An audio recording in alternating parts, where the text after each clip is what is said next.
If you've bookmarked an AI tool you swore would change your workflow and uninstalled it a week later, this is for you. The productivity newsletter landed Tuesday morning. 10 AI tools that will transform your workflow. Fourth one this month. I bookmarked number 3, a new task manager, closed the tab. Told myself this time it would stick. By Friday, it was gone.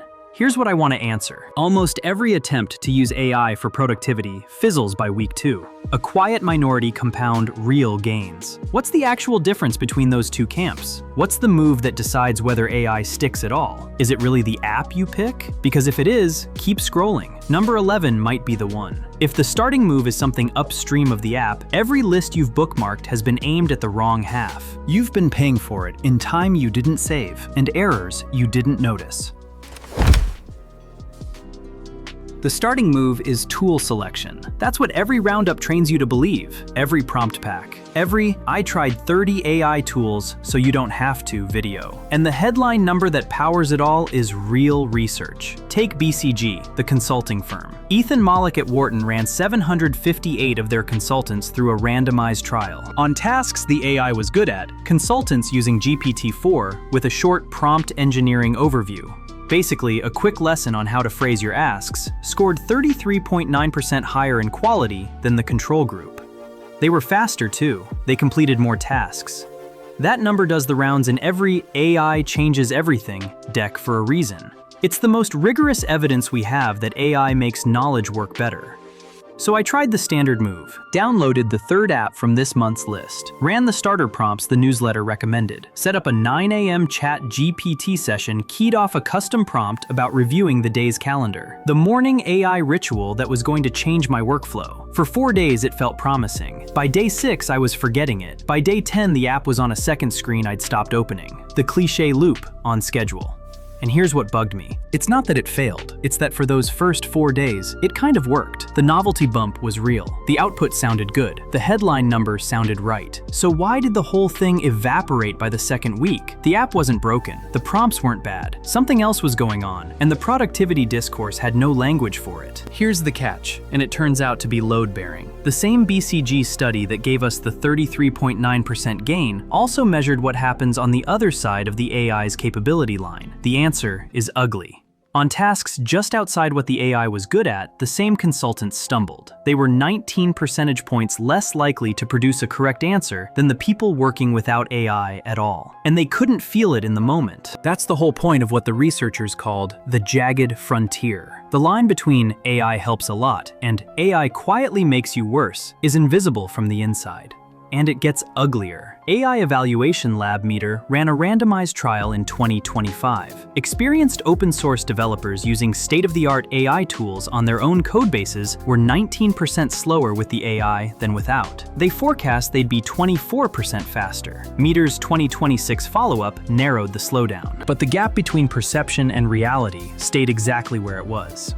Then Upwork surveyed 2,500 workers. 77% of people using AI at their jobs say it has added to their workload. Most of that load is reviewing AI output, learning the tools, or being asked to do more work because AI was supposed to make room. Nearly half don't know how to get the gains everyone keeps promising them. Economists at MIT have a name for the pattern: verification cost. AI drives the cost of producing output towards zero. The cost of checking it stays human.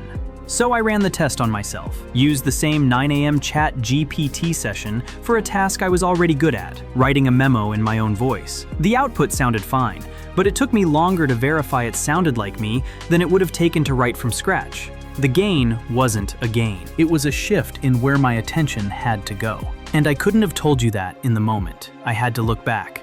Klarna ran the same story at scale. Their 2024 AI customer service bot cut resolution time from 11 minutes to under 2. By 2025, the CEO admitted they went too far and rehired humans for disputes, fraud, hardship. AI worked where checking was cheap. It broke where checking was expensive. Which means the line between AI helping you and hurting you is whether you can check the answer fast. So where do I start stops being which app. It starts being which task, and you pay twice, in time you didn't save and errors you didn't. So here's the answer. The starting move isn't the APAP. It's two things, in this order. A repeated task you already do, where you can tell within seconds if the answer was right, and the smallest possible upgrade to how you ask. The app is downstream of both. The BCG study had a third arm we haven't talked about. Consultants given GPT-4 plus a short prompt engineering overview beat the GPT-4 only arm on quality by about 4 percentage points, 33.9% versus 29.9%. Small number, load-bearing. The tool was transmitting better practice,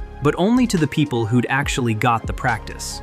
The economist Brynjolfsson found the same shape louder. He studied 5,179 customer support agents at one company. Novices got 34% more done. Experienced agents got essentially zero. The gain wasn't the AI generating new value. It was the AI carrying a known best move to people who didn't have it yet. And here's the part nobody in the productivity discourse cites: habit research. A study at University College London by Philippa Lally found new behaviors become automatic in a median of about 66 days, not 21. The 21-day figure traces to a 1960 anecdote from a plastic surgeon, never a study. And new behaviors only stick when they're bound to a cue you already have. A 9 a.m. chat GPT session keyed off a brand new custom ritual is exactly the wrong shape. You're inventing a cue, a 9 a.m. inbox triage you already do, with one AI move attached to it. That's the cue. That's why it sticks. So I tried the reframe on one task.